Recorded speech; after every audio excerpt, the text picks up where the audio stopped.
News, सच जरूरी है। दर्शकों नमस्कार, मैं श्रद्धा तिवारी और आप देख रहे हैं MNS न्यूज टीवी। तो आइए देखते हैं छत्तीसगढ़ से आई हुई खास खबर। एक नजर डालते हैं आज की हेडलाइंस की ओर। दुर्ग मांगों को लेकर दुर्ग कलेक्ट्रेट में PM के नाम सौंपा गया। Bhilai sector market car garage में सुबह बड़ी घटना। बजरंग दल ने खाद्य विभाग के लीपापोती जांच पर दिखाए समय। तो आइए देखते रिपोर्टर विकास सिंह भोपाल की खास खबर। मांगों को लेकर दुर्ग कलेक्ट्रेट में PM के नाम सौंपा गया।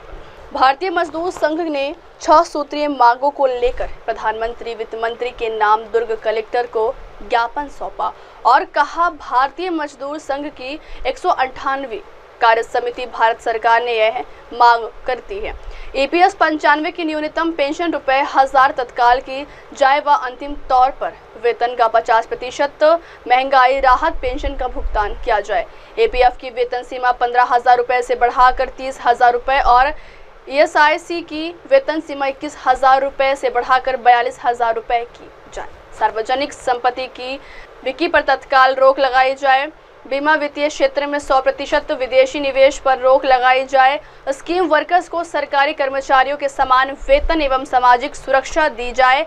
असंगठित क्षेत्र हेतु पर्याप्त धनराशि उपलब्ध करवाई जाए। कार्य समिति सरकार को चेतावनी देती है कि बजट में उपरोक्त के संबंध में संशोधन कर पारित किया जाए, अन्यथा आने वाले दिनों में बहुत ही वृहत व उग्र आंदोलन करने को मजबूर होगी, जिसकी जवाबदेही सरकार व प्रशासन की। राष्ट्रीय स्तर पे असंगठित क्षेत्र में काम करने वाले मजदूरों के संदर्भ में एक प्रस्ताव पास किया गया EPF 95 के संबंध में, और उनको वृद्धि करने के लिए हम लोगों ने एक राष्ट्रीय स्तर पे भारतीय मजदूर संघ के आह्वान पे पूरे देश में जिला मुख्यालयों में माननीय प्रधानमंत्री जी और वित्त मंत्री जी के नाम से आज ज्ञापन सौंपने के लिए पूरे राष्ट्रीय स्तर पर ये आंदोलन चलाया जा रहा है। कर्मचारी जो कार्यरत हैं उनका वेतनमान बढ़ाया जाए और जो निजीकरण के क्षेत्र में देश आगे बढ़ रही है उस पर रोकथाम किया जाए ताकि नौकरी की गारंटी हर व्यक्ति को मिल सके। ऐसे 6 बिंदु हैं। EPF की राशि बढ़ाई जाए। इन 6 बिंदुओं को लेकर आज राष्ट्रव्यापी भारतीय मजदूर संघ ने निर्णय लिया है और उसी के तहत दुर्ग जिले में हम लोग माननीय कलेक्टर महोदय को प्रधानमंत्री और माननीय वित्त मंत्री, राष्ट्रीय वित्त मंत्री के नाम से ज्ञापन सौंपने के लिए मैं शरद दुबे स्वायत्त शासी कर्मचारी संघ का प्रदेश महामंत्री। पढ़ के बताया हमारे न्यूनतम पेंशन को। अच्छा, हमारे जो आज की प्रमुख जो मांग पत्र दे रहे हैं उनमें न्यूनतम पेंशन को 1,000 से बढ़ाकर 5,000 किया जाए। ESI की जो वेतन सीमा है 21,000 से बढ़ाकर 42,000 किया जाए। आंगनबाड़ी जो स्कीम वर्कर्स हैं इनको शासकीय कर्मचारी मानते हुए इन्हें शासकीय योजनाओं का लाभ, शासकीय वेतनमान दिया जाए। असंगठित क्षेत्र के कर्मचारियों को के लिए वेतनमान लागू किया जाए और उन्हें रोजगार की गारंटी दी जाए। अभी कितने लोग प्रभावित हैं? कहाँ पे? ये देश स्तर की मांग है। पूरे देश 75 लाख से ज़्यादा लोग पूरे देश में।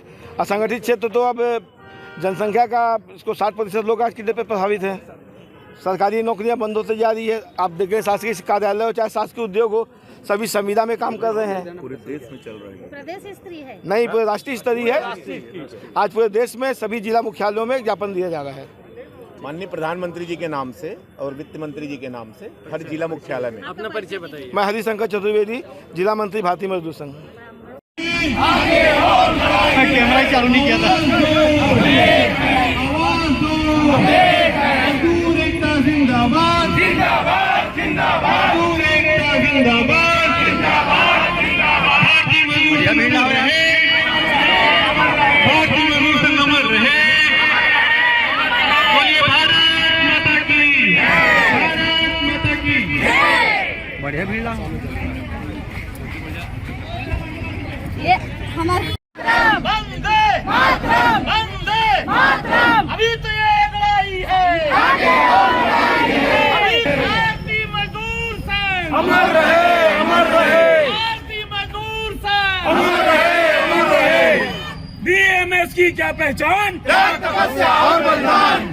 लेके रहेंगे भाई भाई, मजदूर मजदूर भाई भाई, लेके रहेंगे भाई भाई। अभी तो ये अंगड़ाई है, आगे और लड़ाई है। अभी तो ये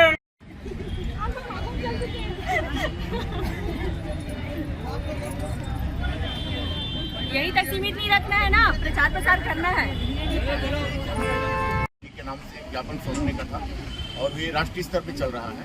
तो सभी जिलों मुख्यालयों में हम लोग धरना प्रदर्शन करके ज्ञापन सौंपने के लिए आए हैं और ये ज्ञापन आपको राशि में बढ़ोतरी वंदे मातरम, वंदे मातरम। अभी तो ये लड़ाई है, आगे और लड़ाई है। अभी भारतीय मजदूर संघ अमर रहे, अमर रहे। भारतीय मजदूर संघ अमर रहे, अमर रहे। बीएमएस की क्या पहचान, त्याग, तपस्या और बलिदान। लेके रहेंगे भाई भाई, मजदूर मजदूर भाई भाई लेके रहेंगे भाई भाई। अभी तो ये लड़ाई है, आगे और लड़ाई है। अभी तो ये। अगली खबर, भिलाई सेक्टर मार्केट का कार गिराज, सुबह सुबह बड़ी घटना। गैरेज की 6 कारों में लगी आग, लाखों रुपए की कार जलकर स्वाहा हुई। घटनास्थल पर पहुंची दमकल की गाड़ियां, आग पर पाया गया काबू। आग लगने के कारणों का पता अभी नहीं चला है। भिलाई नगर थाना पुलिस कर रही है जांच और पड़ताल।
अगली खबर, बजरंग दल ने खाद्य विभाग के लीपापोती जांच पर उठाए सवाल। विश्व हिंदू बजरंग दल दुर्ग ने पिछले दिनों खाद्य विभाग की पूरी टीम द्वारा दुर्ग के जेल चौक पर स्थित भिलाई बेकरी पर कार्यवाही कर सारे मामले में जांच कर दुकान को सील कर दिया था। उसके कुछ ही दिन बाद पुनः भिलाई बेकरी को बजरंग दल के लोगों ने दुकान को खुला पाए, जिसके बाद मंगलवार को बजरंगियों ने प्रतिष्ठान के सामने आरती, हवन, पूजन, हनुमान चालीसा का पाठ करते हुए प्रशासन से खासकर खाद्य विभाग को इस प्रकार की से लीपापोती कार्रवाई करने का आरोप लगाए। आइए सुनते हैं बजरंग दल प्रमुख कार्यकर्ताओं ने इस बारे में क्या कहा। पूर्व में 1 तारीख की घटना है। भिलाई बेकरी अचानक आने पर वेज नॉन वेज दोनों परोसा गया था। परोसने के बाद फूड विभाग के अधिकारियों के द्वारा यहाँ मात्र उसका लाइसेंस नहीं है करके कार्रवाई की गई, जबकि इस पर कार्रवाई बड़ा बनना था। इसकी दुकान को परमानेंट बंद कर देना चाहिए था।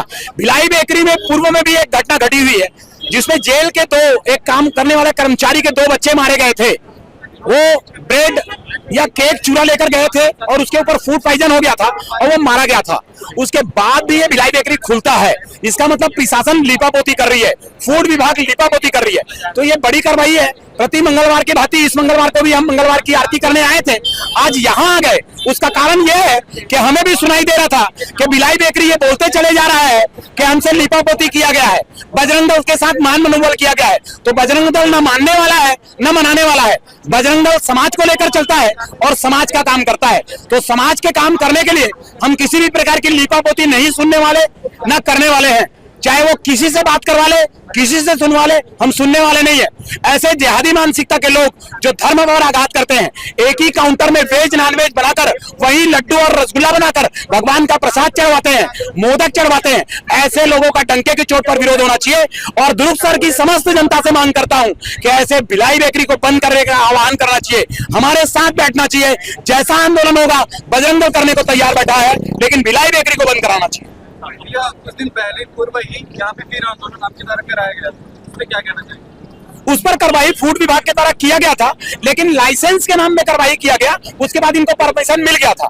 अभी तक हमारे पास जानकारी नहीं आई है जो एक्सपायरी डेट सामान का जो सैंपल गया था उसमें क्या रीजन आया है, लेकिन रीजन आने के बाद भी हम आपको बता देते हैं कि सारे एक्सपायरी डेट के सामान को 1000 रुपए पेमेंट करके हमारे द्वारा बाकायदा उनसे खरीदा गया है। वो सारे सामान हमारे पास अवेलेबल है। अगर प्रशासन इस पर लिपापोती करती है तो हम इस पर बड़ा कार्रवाई करेंगे और डंके की चोट पर करेंगे। जिसके लिए बजरंग दल जाना जाता है, जिस काम के लिए जाना जाता है वो काम बजरंग दल करेगा, लेकिन ऐसे भ्रष्टाचारी, ऐसे मिलावटखोरी लोगों को बख्शा नहीं जाएगा, उनके दुकानों को बंद करवाया जाएगा और उनके स्थानों को भी बंद कर दिया जाएगा। फूड विभाग का इस पर क्या कहना है? फूड विभाग तो यह कहती है कि हमने कार्रवाई किया, लेकिन हमको ऐसा लगता है कि फूड विभाग अगर कार्रवाई करती तो इस शहर के अंदर कोई नकली सामान आता नहीं। इतने नकली सामान आ रहे हैं और सिर्फ मिलावट के सामान चल रहे हैं, इसका मतलब फूड विभाग कोई बड़ी कार्रवाई नहीं करती है, इसलिए सारा खेल खेला जा रहा है। अगर फूड विभाग बड़ी कार्रवाई करती तो उसके फ्रीज से पनीर सारे चीज गंदे थे, तो इनको परमिशन नहीं मिलता और 4 दिन के अंदर ये अपनी दुकान खोलते नहीं। तो पूरा लिपापोती हो रही है और डंके की चोट पर लिपापोती किया जा रहा है। ये लोगों के जनमानस के स्वास्थ्य के साथ खेला जा रहा है, जो बिल्कुल बर्दाश्त नहीं किया जाएगा। विश्व हिंदू परिषद बजरंग दल, रामलोचन राकेश तिवारी, विभाग सह संयोजक। ऐसा पूरा लेके बताएंगे। मामला ऐसा है कि कुछ दिन पहले भिलाई बेकरी में फूड अधिकारी द्वारा बजरंग दल के साथ कार्रवाई की गई। कार्रवाई करने के बाद हमने फूड अधिकारी को एक एक चीज दिखाया, गंदा तेल, एक्सपायरी प्रोडक्ट, एक साथ वेज और नॉन वेज बनाते हुए, उसके बाद एक साथ वेज और नॉन वेज को बेचते हुए, साथ में मिट्टी तेल, झिल्ली, ऐसे बहुत सारी चीजें दिखाए, जिसे फूड अधिकारी ने उनका दुकान सीज कर दिया, सील कर दिया। उसके बाद कुछ दिन के बाद फूड अधिकारी द्वारा या एसडीएम के द्वारा उनको परमिशन मिलता है और परमिशन मिलकर उनको द्वारा वापस संचालित हो जाता है। तो उसके बाद हमने प्रशासन से मांग की कि उनका दुकान शीघ्र से शीघ्र बंद किया जाए और उनके ऊपर कड़ी से कड़ी कार्रवाई की जाए, लेकिन प्रशासन के द्वारा कोई भी ऐसी एक्शन नहीं लेते दिख रहा था। इसलिए बजरंग दल ने आज मंगलवार के दिन प्रभु हनुमान जी की आरती करने के लिए आज पूरा वीर बजरंगियों को, शहर के वीर बजरंगियों को इकट्ठा किया और हमने आरती की। और आरती करके आज हम हमारे आरती करने का उद्देश्य सीधा एक ही था कि हम प्रशासन को बताना चाहते हैं कि बजरंग दल अभी शांत नहीं है और जिस मामले को लेकर बजरंग दल अपने अंगत की तरफ अपने पैर को रख चुका है, उस मामले को लेकर शांत नहीं होने वाला है। जब तक हम भिलाई बेकरी के ऊपर कार्रवाई नहीं करेंगे, बजरंग दल शांत रहने वाला नहीं है। इसके लिए हमें जिस प्रकार आंदोलन करना होगा हम वहां तक आंदोलन करने जाएंगे, लेकिन भिलाई बेकरी को बहिष्कार कर उनको पूर्ण रूप से बंद कराएंगे। विश्व हिंदू परिषद बजरंग दल, दुर्ग जिला संयोजक सौरभ देवांगन। अब वक्त हो चला दर्शकों ब्रेक का। ब्रेक से लौटने के बाद देखेगा देश और दुनिया की तमाम बड़ी खबरें। बने रहिए MNS न्यूज़ टीवी पर। नमस्कार। हाय हेलो नमस्कार, मैं हूं पंकज विष्णु और आप देख रहे हैं MNS न्यूज़। आप देख रहे हैं MNS न्यूज़, सच जरूरी।